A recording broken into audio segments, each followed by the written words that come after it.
সরকার যখন ক্ষমতায় থাকে, দায়িত্বে থাকে, তখন তাকে নমনীয় হতে হবে। বিশেষ করে ছাত্রদের প্রতি তো হতেই হবে, তাকে আরো বেশি দায়িত্বশীল হতে হবে, তাকে মানবিক হতে হবে।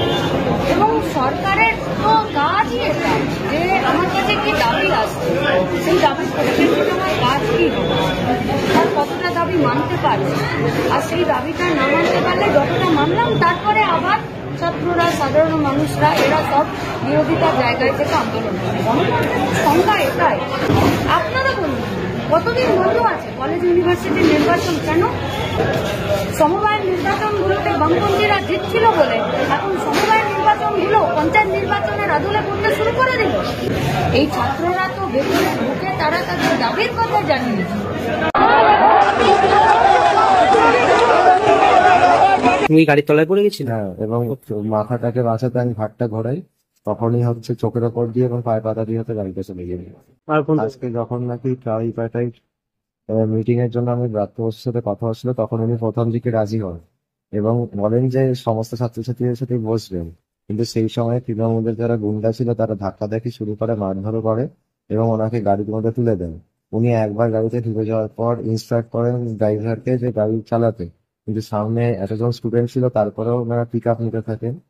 আমি এবং আরো কয়েকজন, আমি ওদের নাম জানি না, মানে দেখতে পাইনি প্রপারলি, গাড়ি 30-40-এর ওপর স্পিডে হচ্ছে পিক আপ নিচ্ছিল এবং আমরা পিছন দিকে, না আমি স্টেটমেন্ট দিচ্ছি, এখানে 30-40-এর ওপর স্পিডে হচ্ছে গাড়ি চলছিল, ব্যাকে দৌড়াচ্ছিলাম বাঁচানোর জন্য। তখন বলছি যে আপনি গাড়িটা থামান, অন্তত সরে বেরিয়ে দিন। আরো স্পিড বাড়িয়ে দেয়, তখন পরে ধাক্কা লেগে ছিটকে পড়ি। এবং যাদবপুর বিশ্ববিদ্যালয়ের শিক্ষাঙ্গনের মধ্যে শিক্ষামন্ত্রীর গাড়ি ছাত্রকে চাপা দিয়ে চলে যাচ্ছে। আমার কথাগুলো দেখো, যেমন আপনারা শুনতে পাচ্ছেন ঠিক তেমন ভাবেই এই দৃশ্য আপনারা দেখতে পাচ্ছেন, এবং আমি সবাইকে অনুরোধ করবো এই দৃশ্য প্রত্যেক মানুষকে আপনারা দেখান। সামনে জাতীয় পতাকা, ফ্ল্যাশার সবকিছু রয়েছে, ভুটার বাজিয়ে বাজিয়ে, ফ্ল্যাশার জ্বালিয়ে জ্বালিয়ে রাজ্যের শিক্ষামন্ত্রী, শিক্ষা প্রতিষ্ঠানের মধ্যে রাজ্যের শিক্ষামন্ত্রীর গাড়ি কি সুন্দরভাবে ছাত্রকে মারিয়ে দিয়ে চলে গেল, ছাত্রকে পিষে দিয়ে চলে গেল। জন্তু জানোয়ারদের থেকেও অধম, খুব ভেবে চিনতে বলছি, বিশ্বাস করুন, জন্তু জানোয়ারদের থেকেও অধম জায়গায় গিয়ে পৌঁছেছে এরা।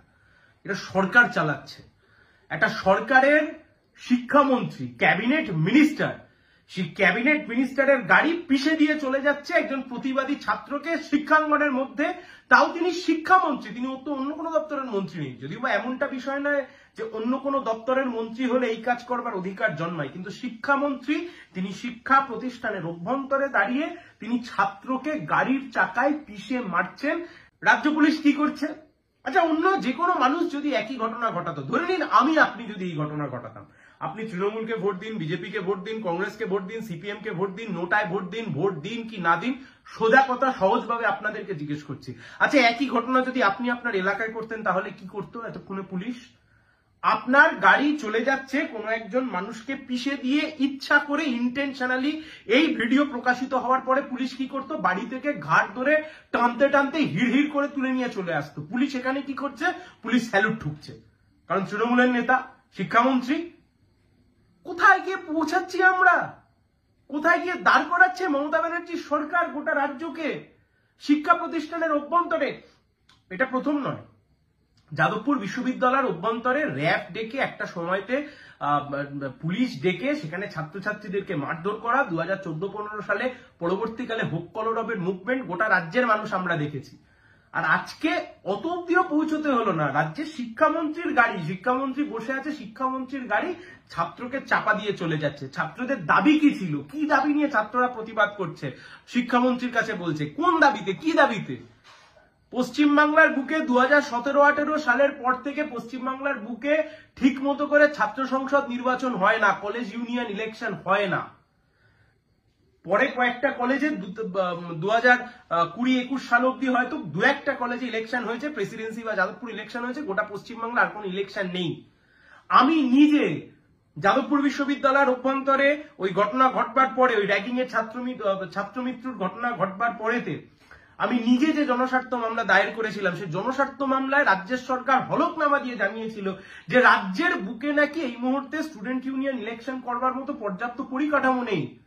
যে রাজ্যের বুকে পঞ্চায়েত ইলেকশন করানোর মতো পরিকাঠামো আছে, বিধানসভা নির্বাচন করানোর পরিকাঠামো আছে, লোকসভা নির্বাচন করানোর পরিকাঠামো আছে, কিন্তু সেই একই রাজ্যে নাকি ছাত্র সংসদ নির্বাচন করানোর জন্য কোনো পরিকাঠামো নেই। আর অন্যদিকে আপনি দেখুন কলেজের ফেস্টিভ্যাল গুলো কিন্তু ঠিক হচ্ছে, কলেজের ইউনিয়ন নেই, কলেজের ছাত্র সংসদ নেই, কিন্তু লক্ষ লক্ষ টাকা খরচা করে মুম্বাই থেকে শিল্পীরা আসছে, শিল্পীরা এসে প্রোগ্রাম করছে, বুড়ো ধ্যাড় গুলো তারা এখনো কলেজের ইউনিয়ন রুমে গিয়ে বসে আছে। এর বিরুদ্ধে প্রতিবাদ, অন্যায় প্রতিবাদ, ন্যায্য প্রতিবাদ, ন্যায্য প্রতিবাদ করেছে ছাত্রছাত্রীরা। কি দোষ বামপন্থী? কি দোষ? বামপন্থায় বিশ্বাস করে শুধুমাত্র এই দোষের জন্য একজন প্রতিবাদী ছাত্রকে গাড়ির চাকায় পিষে মেরে ফেলে দিয়ে কার্যত চলে যাওয়ার চেষ্টা করছে রাজ্যের শিক্ষামন্ত্রী সরকারি গাড়ি নিয়ে। এখনো কোনো এফআইআর নেই, পুলিশের তরফ থেকে স্বতঃপ্রণোদিত এফআইআর নেই। আমি আপনি হলে পুলিশ অন্যরকম ভাবে দেখতো, বিরোধী দল হলে অন্যভাবে দেখতো, সাধারণ মানুষ হলে অন্যভাবে দেখতো, কিন্তু শিক্ষামন্ত্রী তাই জন্য কোনো এফআইআর নেই, কিচ্ছু নেই। দেখুন বারবার বারবার বারবার এই ভিডিওটা দেখুন আর নিজেদেরকে প্রশ্ন করুন। আর বিজেপি একটু পরে জল মাপতে নামবে, তাই জন্য আগাম ভিডিওটা দিয়ে রাখলাম। যে কাজ পশ্চিমবাংলার বুকে তৃণমূলের রাজ্যের সরকার শিক্ষামন্ত্রী করছে, একই কাজ উত্তরপ্রদেশে বিজেপির এমএলএ আর তার এমএলএ পরিবারের লোকজন কৃষকদের ওপরে সুন্দরভাবে গাড়ি দিয়ে পিষে মেরে চলে গেছিল, কারণ কৃষকরা সেখানে আন্দোলন করছিলেন। তাই বিজেপির লখিমপুর খেড়ি হোক আর পশ্চিমবাংলার বুকে যাদবপুর হোক, সরকারি গাড়িতে উঠে ক্ষমতার দম্ভ দেখিয়ে মানুষকে পিষে মারার অভ্যাস, এই যে ইচ্ছা, এই যে দাম্ভিকতা, এই জন্তু জানোয়ারদেরকেও হার মানায়। আর এই মনোভাবেই বিজেপি এবং তৃণমূল কংগ্রেস চলতে চায়। ধিক্কার জানাই, শিক্ষামন্ত্রীর পদত্যাগ দাবি করছি। শিক্ষামন্ত্রী এবং তার সহকারীরা যারা গাড়িতে ছিলেন অনতিবিলম্বে তাদের গ্রেপ্তার করা উচিত।